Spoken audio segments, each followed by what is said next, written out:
Le saint jour de Noël, le grand jour de Noël, le prologue de l'évangile de Jean nous révélait que le Verbe est la lumière qui éclaire tout homme.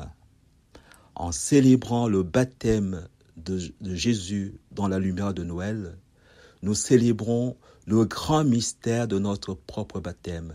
Le baptême de Jésus, le saint baptême de Jésus éclaire notre baptême. Et il va nous donner une intelligibilité toute spéciale sur le mystère du baptême selon l'Église catholique. Car il s'agit être baptisé, c'est être plongé dans les profondeurs du mystère divin. J'ai failli dire dans les profondeurs abyssales de l'intimité divine pour être Père avec le Père, Fils avec le Fils, Esprit avec l'Esprit, pour être connaturalisé au regard de Dieu. Nous sommes plongés dans les profondeurs de Dieu pour avoir le même regard que Dieu. Nous sommes plongés dans les profondeurs de Dieu pour avoir le même regard que lui, certainement. Par ta lumière, nous voyons la lumière, pour avoir le même amour que lui, comme le Père m'a aimé, moi aussi je vous ai aimé, pour être, nous dit Saint Pierre, pour être rendu participant de la nature divine. Être baptisé dans l'Église catholique, c'est apprendre à connaître Dieu du dedans, à la suite de Saint Augustin. Je te cherchais au dehors, tu étais au dedans de moi. Cette plongée sous-marine, j'ai failli dire sous-divine, il faudrait trouver le mot qui convient. Cette profondeur, cette plongée dans l'intimité de Dieu, nous configure à lui. Nous configure au Père, au Fils et au Saint-Esprit. Pour entrer dans l'intelligibilité de ce mystère, il faut déjà se rappeler ce que dit le credo. Le credo nous dit, ou dans le credo nous professons que c'est pour nous les hommes et pour notre salut que Jésus est descendu du ciel. Donc c'est pour nous les hommes et pour notre salut qu'il est baptisé par Jean dans le Jourdain. D'ailleurs, dans l'évangile de Matthieu, Jean oppose une fin de non-recevoir à la demande de Jésus d'être baptisé par Jean. Et Jésus lui répond, laisse faire, car il faut accomplir les œuvres de la sagesse de Dieu. Il faut accomplir ce qui convient à Dieu en tant que Dieu.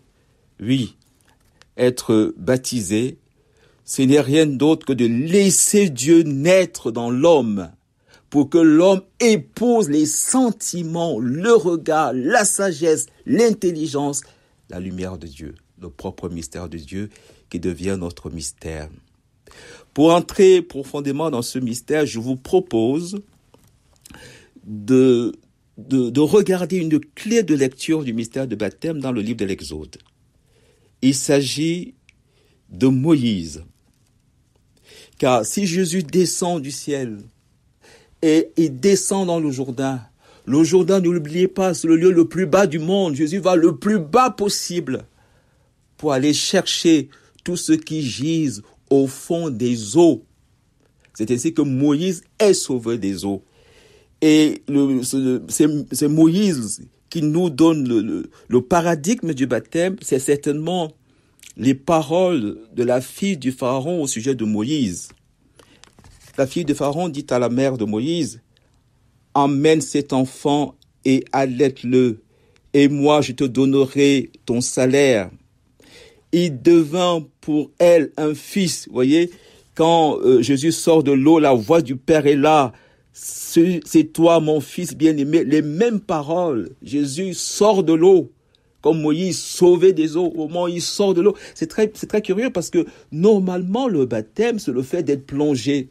Mais le mystère du baptême catholique, c'est le fait de sortir de l'eau. Alors, l'évangile dit, au moment où il sort de l'eau, Jésus voit le ciel se déchirer et l'Esprit descendre sur lui comme une colombe. Du ciel, une voix se fait entendre. C'est toi, mon fils bien-aimé. En toi, j'ai mis tout mon amour. Voilà ce qui se passe pendant le baptême. N'oubliez pas, d'ailleurs, ce que dit Saint Pierre dans sa première épître. Cette eau n'était qu'une figure du baptême, qui n'est pas la purification des souillures du corps, mais l'engagement d'une bonne conscience envers Dieu et qui maintenant nous sauve Et c'est quoi le salut? Si ce n'est la participation à la nature divine. Et Dieu s'est fait homme pour que l'homme soit fait Dieu. Saint Paul, parlant aux Romains, leur dira aussi au chapitre 6, verset 3, « Ignorez-vous que tous qui avons été baptisés, et nous avons été baptisés pour être unis à Jésus-Christ. » Vous voyez, le baptême nous connaturalise au Père, au Fils, au Saint-Esprit. Nous avons été baptisés en étant associés à sa mort, et bien sûr à sa vie, par le baptême dont nous avons été mis au tombeau avec lui. Nous avons été plongés dans les abîmes du cœur de Dieu, dans les abîmes de l'intelligence divine, de son amour, de sa lumière, de sa miséricorde, de ses processions divines. C'est ça que nous sommes plongés, baptisés au nom du Père, du Fils et du Saint-Esprit, qu'on naturalisé au Père, qu'on naturalisé au Fils, qu'on naturalisé à l'Esprit, afin que nous vivions une vie nouvelle. Et c'est quoi la vie nouvelle? Nous dit Saint Jean, la vie éternelle, c'est qu'ils te connaissent. Être baptisé, c'est être plongé dans la lumière de Dieu, pour voir le monde tel que Dieu le voit, pour voir Dieu tel que Dieu se voit lui-même, connaître Dieu du dedans de Dieu, à partir de Dieu, tout considérer du point de vue de Dieu dans lequel nous sommes blottis et cachés, dans le mystère de Dieu dans lequel nous trouvons refuge en Dieu lui-même, pour ne sortir de là que pour voir les choses comme Dieu les voit, pour faire les choses comme Dieu lui-même les fait. Vous voyez, ça nous sommes immergés dans le mystère de la très sainte Trinité par le baptême. Et c'est pour ça donc qu'en sortant de l'eau, c'est le paradigme du baptême, sortir de l'eau. Alors vous allez voir que sortir de l'eau, ça traverse toute la Bible. C'est ainsi que pendant le déluge, au moment où la terre sort de l'eau, l'esprit, c'est la colombe, symbole de l'esprit qui vient annoncer à Noé que oui, la terre est sortie de l'eau. Elle a été baptisée. Elle est allée dans les profondeurs de l'eau pour en sortir et être une terre nouvelle qui peut recevoir l'esprit. C'est ainsi déjà que Adam, n'oubliez pas, est tiré de la terre qui elle-même avant était immergée. Là, les eaux couvraient la terre, nous dit le livre de la Genèse. Et Adam, qui est tiré de la terre, donc finalement de l'eau, va recevoir le souffle. Il sort de l'eau et le souffle de Dieu lui est communiqué. Nous retrouvons cela au moment où Moïse, évidemment, traverse à pied sec le déluge, le Jourdain, la mer Rouge, avec l'Esprit qui est là. Le ciel se déchire, colonne de feu, colonne de nuée. Nous avons également cela pour tout homme qui vient au monde. Nous sortons des eaux du sein de notre mère pour entrer dans la lumière qui nous accueille et le souffle, l'air qui vient dilater notre corps, nos poumons. Et n'oublions pas aussi que le baptême que nous devons demander à Dieu, c'est celui de tous les migrants, de ce grand cimetière de la Méditerranée. Vous voyez, c'est émouvant. Ce grand cimetière des migrants qui sont victimes d'où ils viennent, de leur pays d'origine, victimes des illettrés politiques, victimes des terroristes politiques, victimes des génocidaires politiques qui leur volent leur avenir. Ils partent à la recherche d'un avenir, d'un monde meilleur, et ceux qui arrivent à traverser ce cimetière sont persona non grata, ou personae non gratae, oui, de l'autre côté. Eux aussi attendent leur baptême, tous ces ossements de jeunes gens, de ces vies perdues, gâchées, broyées, à cause de l'inefficacité, du manque d'intelligence politique de certains dirigeants. C'est affreux. Ils attendent également leur baptême, cette sortie de l'eau. Donc le paradigme du baptême, c'est la sortie de l'eau, et c'est également le paradigme même de la grâce. Pourquoi? Parce que nous sommes plongés dans l'incréé pour laisser Dieu naître de l'homme, pour que le créé engendre désormais l'incréé. Donc, avec le baptême de Jésus, nous passons du symbole, du rite, de tout rite initiatique pour lequel on se sert des plantes, des animaux et peut-être même des hommes. Ou alors on se sert du monde physique, on se sert des 4 éléments du monde physique, de l'eau, de la terre, de l'air qui est le souffle et du feu, pour entrer dans le sacrement, c'est-à-dire dans la connaturalisation aux personnes divines. Nous sommes baptisés non plus dans les éléments du monde, baptême républicain, tous les baptêmes que vous connaissez, qui nous veulent nous faire accéder, nous faire appartenir à un groupe en utilisant les éléments de ce monde. Désormais, ce sont les personnes divines elles-mêmes dans lesquelles nous sommes plongés qui nous connaturalisent à elles. Si bien que le baptême est un mystère de filiation, nous sommes fils bien-aimés du Père, comme il dit ici, tu es mon fils bien-aimé. C'est un mystère d'adoption. Jésus est notre frère. Nous sommes frères avec Jésus, co-héritiers avec le Christ. Nous sommes enveloppés de l'Esprit. Le baptême catholique, c'est le mystère de la fécondation in spiritu sancto. Nous sommes enveloppés de l'Esprit de Dieu pour entrer dans le monde des sacrements, du monde de la présence du signifié dans le signifiant. Pour entrer pleinement dans le mystère du baptême, n'oublions pas qu'il faut traverser aujourd'hui la crise nominaliste. Oui, Occam disait « je pense donc je doute ». Oui, parce qu'il disait qu'on ne peut plus être sûr que le réel soit vrai. C'est ainsi donc que la logique a remplacé malheureusement la métaphysique.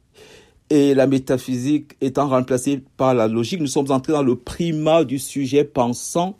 Nous avons perdu par conséquent la finalité comme une véritable cause, où la finalité est devenue tout simplement le but que chacun de nous se donne. Le baptême vient donc nous faire passer de la crise nominaliste à la causalité finale qui est le mystère même de Dieu devenu sauveur, Dieu qui se fait sauveur et qui nous fait entrer dans son point de vue sur l'humanité. Et c'est quoi son point de vue sur toute l'humanité? Tu es, toi, mon fils. Il s'adresse à chacun de nous aujourd'hui. C'est toi, toi seul, rien que toi. Chacun de nous est son fils bien-aimé en qui il met tout son amour. Le baptême n'est rien d'autre que cela. C'est ainsi qu'il est dit de Moïse, il devint pour la fille du Pharaon un fils. Elle lui donna le nom de Moïse, car, dit-elle, je l'ai tiré des eaux. Dieu vient aujourd'hui nous tirer des eaux, de tous les déluges, des eaux de toutes les injustices, des eaux de toutes les guerres, des eaux de toutes nos ignorances, des eaux du nominalisme, de toutes les crises de l'intelligence, pour nous faire entrer dans la lumière, car il est la lumière qui éclaire tout homme. Finalement, le mystère du baptême, c'est le Père qui, s'adressant à chacun de nous aujourd'hui, nous confie son Fils, son mystère, en nous disant « Emmène cet enfant Jésus, amène-le, et moi je te donnerai ton salaire. » Nous devenons le bon samaritain de Dieu, parce qu'il est tellement bafoué, trahi, méconnu. Regardez par exemple, quand on parle du baptême, nous sommes perdus dans des querelles sur la quantité d'eau, sur l'âge des baptisés, et pourtant le mystère du baptême n'est rien d'autre que le mystère de Dieu lui-même qui vient prendre possession de notre petite nature humaine pour nous revêtir de sa lumière, de son amour, de sa miséricorde, de son mystère trinitaire. Le baptême, est-ce qu'on peut baptiser des petits-enfants, par exemple? Bien sûr qu'on doit les baptiser. Pourquoi? Parce que c'est une façon de reconnaître les droits d'auteur de Dieu, de demander à Dieu de signer son œuvre. Si on regarde les choses du point de vue de la vie, on peut discuter à l'infini.